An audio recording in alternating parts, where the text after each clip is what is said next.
O caso do pastor Mirim. Anjo ou diabo? Olá, a paz do Senhor Jesus, meus queridos e amados irmãos. Aqui quem vos fala é o pregador missionário Miguelzinho. Quero estar confirmando a minha presença. Tinha tudo para ser uma história muito bonita se não envolvesse uma louca, 2 anões e alguns malandros que vão se aproximando. Parece o início de uma piada, né? E talvez seja a piada chamada Profeta Mirim. É importante você saber o seguinte: a família por parte de mãe do Miguel é toda evangélica, bem diferente daquilo que ele sempre contou nas pregações. São todos de uma pequena igreja em Carapicuíba. E não, eles não estão de acordo com essa história. E não, eles não têm nenhum contato hoje com o Miguel, justamente por discordarem destas práticas. Chegaremos neste ponto. São pessoas honradas, são pessoas dignas e que não têm culpa. Nem mesmo Miguel tem culpa do que está acontecendo. Pelo menos não tinha. Você vai compreender o que eu estou querendo dizer. O que será apresentado aqui neste vídeo é de fato a verdade de quem é o personagem Miguel Oliveira, quem está por trás e qual o verdadeiro interesse em tudo isso. Você vai se surpreender a que ponto chega a maldade e a manipulação do ser humano. Por isso, desde já, por favor, peço que deixe o seu like, ative o sininho e se inscreva no nosso humilde canal. Para entendermos o fenômeno Miguel Oliveira, precisamos entender os pais de Miguel Oliveira. Essa mulher se chama Érica de Jesus Oliveira. Ela é mãe de Miguel e seus irmãos. O nome Miguel é em homenagem ao pai, este homem que você vê na foto com ela antes da fama do menino. Seu nome é Miguel Marcelo Dias. Um homem até trabalhador, mas segundo fontes, que sempre teve problemas com bebida. Daqui a pouco vocês saberão qual a postura do pai em relação ao sucesso do filho. Mas desde já é importante vocês entenderem que não existe outra pessoa por trás do Miguel que senão a sua mãe. Ela é a criadora desse personagem folclórico evangélico. Diferente do que Miguel conta em suas mensagens, o rapaz nunca congregou na Deus e Amor. Apesar de toda sua família, por parte de mãe, ser evangélica, sua mãe nunca gostou de igreja. Essa senhora na foto é a avó de Miguel, mãe de sua mãe. Ela tinha em casa muitas fitas e DVDs de mensagens. Como Miguel passava muitas horas com ela, Miguel era constantemente exposto durante vários dias e várias horas a pregadores e suas mensagens e cantores.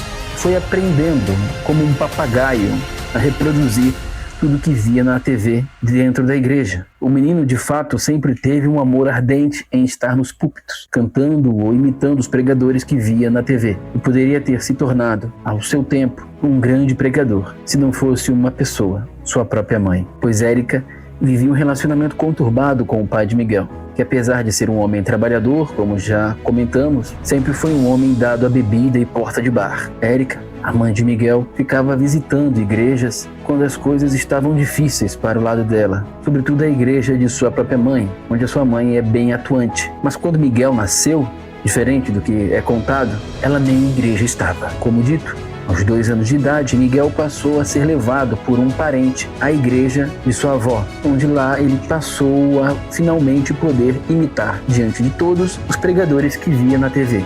Em uma das crises no casamento dela, ela começou a frequentar a igreja da família novamente. Entretanto, como ela costumava viver, segundo fontes, uma vida não muito evangélica, uma pessoa chamou sua atenção. Érica não gostou e, de pirraça, também proibiu que Miguel continuasse sendo levado para a igreja da avó, o que deixou todos muito tristes, incluindo o próprio Miguel. Sua mãe, nesse período, ali quando ele tinha 2 anos e pouco, se encontrava numa situação muito difícil financeiramente, e é aí que entra o pulo não do gato, mas da onça. Ela passa a levar o Miguel vestido de terninho, cantando em diversas igrejas. E como uma espécie de mãe de Miss, onde o menino chegava, ela dava um jeito de fazer o menino ter alguma oportunidade, sempre proclamando aos 4 ventos, seja nas suas redes sociais, em seus status, ou até mesmo diretamente ao entrar na igreja. Olha, o meu filho canta, hein? O meu filho canta. Dá uma oportunidade pro meu filho. E o menino cantava, e as pessoas vendo o menininho ali com muita ousadia, imitando os pregadores que via na TV. corretamente, com aquela vozinha de criança, comove. Só que, como eu disse, aí é que entra o pulo da onça. Miguel passou a não só cantar, mas antes de cantar e durante a melodia, como uma espécie de ministração, ele dava um pequeno testemunho. E que testemunho era esse? O testemunho que ele nasceu cego, surdo, mudo, sem as cordas vocais, mas foi curado por uma oração da sua mãe, que, diante de tamanho milagre, sua mãe teve que largar o espiritismo, para não dizer o candomblé, e seguir o caminho da igreja evangélica. Porém, como eu disse, o pulo da onça, tudo isso foi treinado por sua mãe. Sua mãe é a grande mentora desse personagem. Miguel, quando ele conta essa história em um podcast, ele não está mentindo. Ele, de fato, quer acreditar naquilo. Hoje, eu tenho para mim que ele passa a se questionar. Mas chegaremos nesse ponto do porquê que ele não diz a verdade. Sua mãe, antes, não se sabe ainda o motivo. Sabe-se que ela estava numa situação financeira muito difícil e por conhecer bastante de igreja evangélica, por ver vários falsos testemunhos, deve ter visto em algum lugar, deve ter visto na internet a ascensão de outros pregadores mirins também.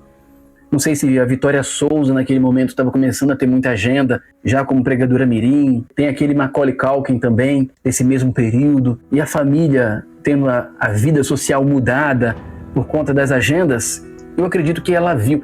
Todos são do interior de São Paulo. Todos esses pregadores mirins, você pode observar, são do interior de São Paulo. Eu acredito que ela viu a oportunidade. Poxa, meu filho tem talento. Como um pai de um Neymar. Vou explorar isso.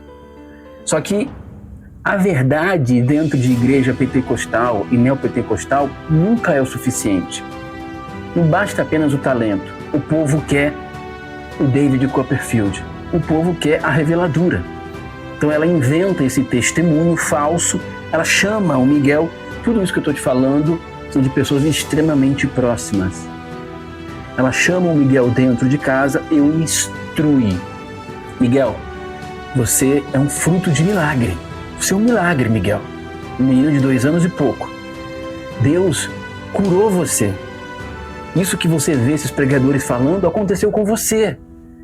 Você é um escolhido, Miguel. Miguel, você não falava. Miguel, você não andava. Miguel, você não enxergava. Deus curou você através da minha oração. E diante dessa enorme maravilha, eu tive que me render ao poder imenso do Evangelho.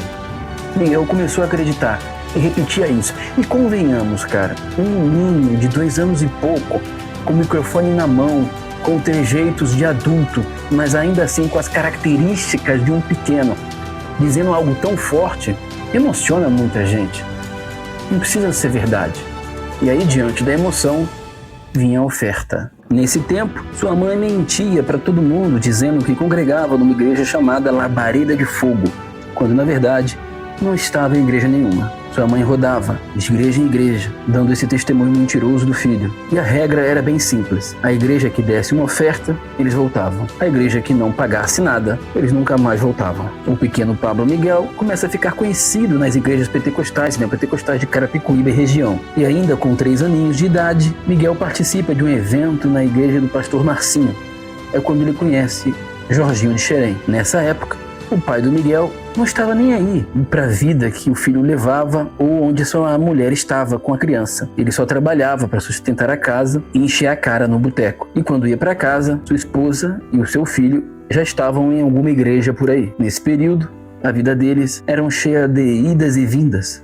Érica, a mãe de Miguel, precisava congregar na igreja da família para fazer a agenda do Miguel. Quando ela conseguia uma agenda extensa, saía do ministério e ia viver em alguma outra igreja que desse mais atenção e oportunidade ao pequeno Miguel. A família não sabia do testemunho mentiroso de Miguel. Eles só tiveram conhecimento depois do podcast e já desmentiram tudo, mas as pessoas seguem querendo acreditar nisso. As agendas começaram a ficar mais extensas. Miguel passa a contar seu testemunho em lugares cada vez maiores. É quando eles passam um tempo com essa pastora. Seu nome é Luciana. Ela é bastante conhecida na região. Ela começa começa a dar legitimidade ao ministério de Miguel e montar suas agendas de forma mais profissional. E aí, conforme o Miguel vai crescendo e vai pregando em diversos lugares, ele vai pregar em uma igreja que na época era bem conhecida, e era a Igreja dos Anões, a igreja do anão Marquinhos e a sua esposa. Lembra desse casal? Ele era um anão Marquinhos que ficava no balanço geral. E, inclusive, vocês parem de ficar me comparando com ele. Segundo fontes, a vida desse casal, que tinha até uma igreja na época, foi completamente destruída por Agenor Duque. Mas um dia eu conto essa história aqui. Seja como for, nesse momento, eles eram pessoas com grande abertura na mídia e uma rede de contatos imensa. Eles começaram a abrir novas oportunidades para Miguel e fechar agendas. Certamente com alguma porcentagem envolvida nisso. Atualmente o casal está separado e a Igreja dos Anões acabou. Você está gostando do vídeo? Inscreva-se no canal e acompanhe toda a história. Uhul! Profeta Miguel, acredita quem quer. Inscreva-se, compartilhe e deixe seu like.